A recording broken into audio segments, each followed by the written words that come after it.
So, when did you first start corresponding with Chet Atkins? Tell us about that. Just after my dad died, I was 11.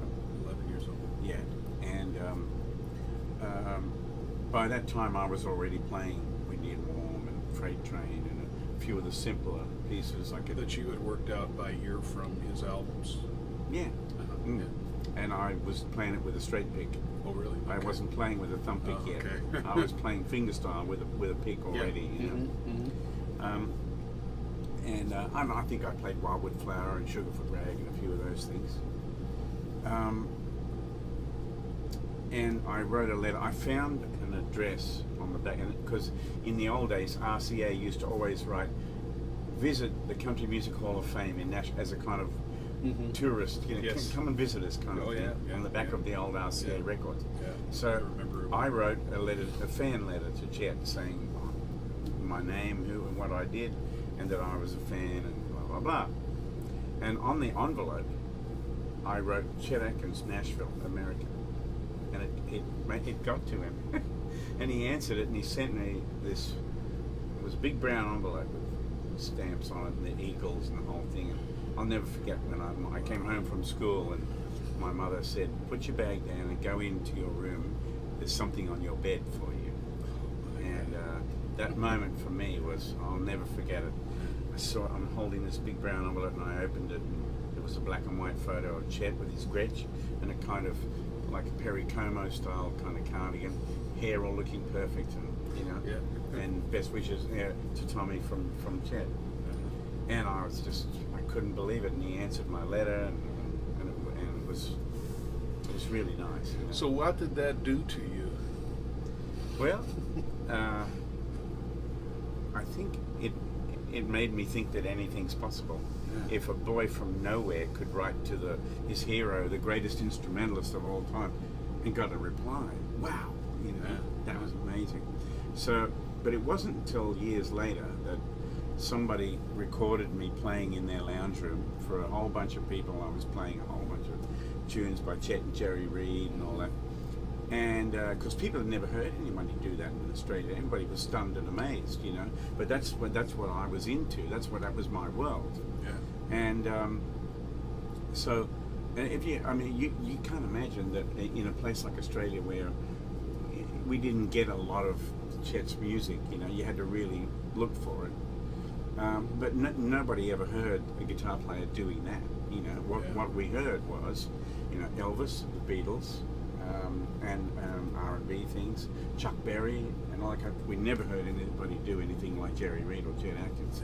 You know, and so when I played for people, they were just like, they were floored and stunned and amazed. And so anyway, so I was around at my friend's place and he recorded me playing with all the people yahooing and clapping and carrying on, and sent it to Chet without telling me. Well, what year would this have been about, do you think? That would have been about 76, about that. And I get this letter from, it was just on his like office, a memo from Chet Atkins. Yeah. And it was handwritten pretty quickly. You could see, you know, I received your tape and blah blah blah, and I played it to Lenny Bro. We were impressed. Blah blah blah. You know, and then here's my office number. When you come to America, let's hook up, kind of thing. So that's all I needed to just light a fire under me, you know. I think a lot of people tend to think of the Capo as a cheater. Just kind of strictly a cheater, some kind of a, you know, some kind of a technical device that just makes things a little bit easier to get at. Right. But I also believe that there are sounds. That's right. That the acoustic guitar makes Capo in different places. That well, especially each guitar has its spot. Absolutely. But for me, my quality control tells me where the Capo needs to be. The quality of the song, that it sounds the best. I can play it the best with the best feeling. It's all about what's right for the song. That's all that matters to me, you know. and so I can play you. In fact, let me do it now. Let me play you a little bit of something. So.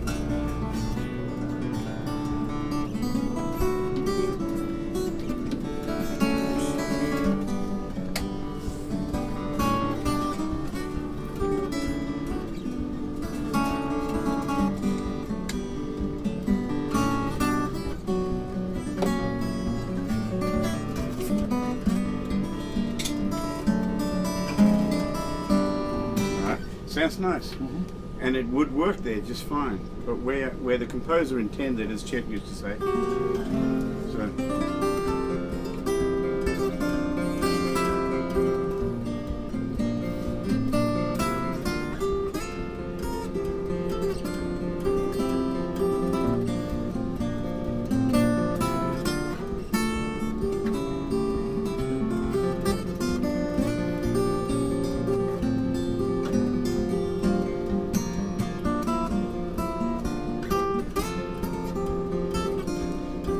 Sounds a lot better, doesn't it? It just comes alive. It just comes alive, exactly. Yeah. And it allows me to do little slides and things that are a bit easier to do and put more feel in.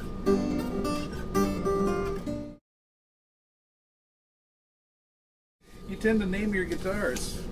Can you tell us about that? Why do you do that? And compared to how do you get a name for a guitar? How do you make a name up? How does that work? Well, this guitar is the Mouse, and it's a small guitar, but it has a big voice. So it's like there was a story years ago about a little mouse that was a high achiever, and it was the mouse that roared. Yeah. He was a mouse, but he had the effect of a lion. Yeah. You know what I mean? And that's what I look about. These little guitars are like that. You know, they're not too fancy schmancy, but they really have a great voice. So I have several of these. I have a brand new one, which you'll see later when we get there. The original one from the cover of Only, that was before this guitar. That guitar got stolen in Amsterdam. Oh, really? Yeah, but I got it back. But in the meantime, the guy had set about and made this guitar. And when I got to Australia for the tour, they gave me this guitar brand new. So I've been playing this one ever since. In fact, this guitar, the moment I played it, I said, that's it, this is my guitar, no one's getting this back. You know, I was at the factory when that, and you know, it's been one of the best guitars I've ever owned. And it's been broken and cracked and all this stuff. You've played it a little bit, yeah. Just a little, yeah. So the big guitar that I used on Mountains of Illinois, that's called Big Bertha. And that's my original dreadnought with a cutaway, and it's a rosewood, you know. And it was just a friend of mine who said one day, you want me to bring Big Bertha? You know, just laughing, you know, it was like, it was a whale compared to this guitar, you know. Yeah. So that kind of stuck, you know. I think that's the first guitar I ever saw you play, was that? The Larrabee, we call the Boss. Yeah. Yeah, because my producer engineer, Kim Person, when I turned up at the studio to play, I think it was Papa George, and no, what else was it? Which song was it? It might have been Finger Lakes and Welsh Tornado and all those things. I sat down, and instead of having a Maiden in my hands, I had this Larrabee, and she went, "Oh my God, that guitar sounds amazing!" And so then she ended up saying to me that day, she said, "I love all your guitars, I love your Williamson, and I love your blah blah blah, but that Larrabee, that's the boss." You know? And you know where I got that guitar? I was playing at Cafe Milano with Chet, and Jean Larrabee was in the front row with his wife and kids. Oh, wow. He didn't know me from Adam. I didn't know him either. Yeah. And he came up to me after the show, and he was so moved by the music and by our playing and all that. He asked me where I was staying, and I said, "I'm out at Chet's house." And he said, "Oh, I know where that is." So the next day, a taxi arrives with a guitar in it, and he says, "This is for you." So I opened the case, and it was the Larrabee guitar. It's neck mixer body at the 12th fret. It's got a cutaway, all the beautiful angel pearl work and everything, right? Rosewood. And there was a letter under the strings, and it said how much they enjoyed the show the night before and how moved they were, blah, blah, blah. Please accept this guitar as a gift from us. Can you tell us about the 1930s Gibson Kalamazoo. Gibson that you play on? I can do better than that. I can show you it. Oh, fabulous.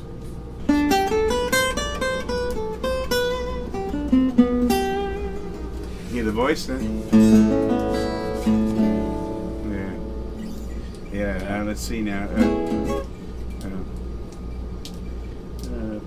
What was it? Oh yeah.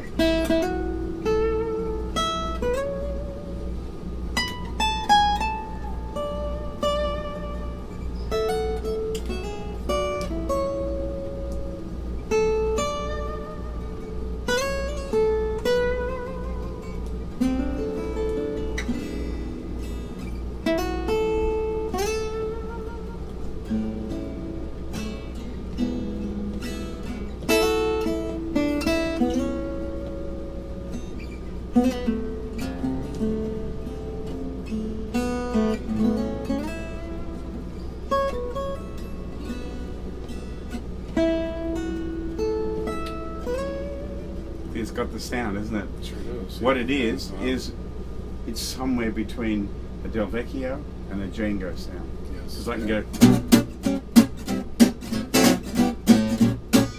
you know, and I used this on the album with Frank Vignola. It's got a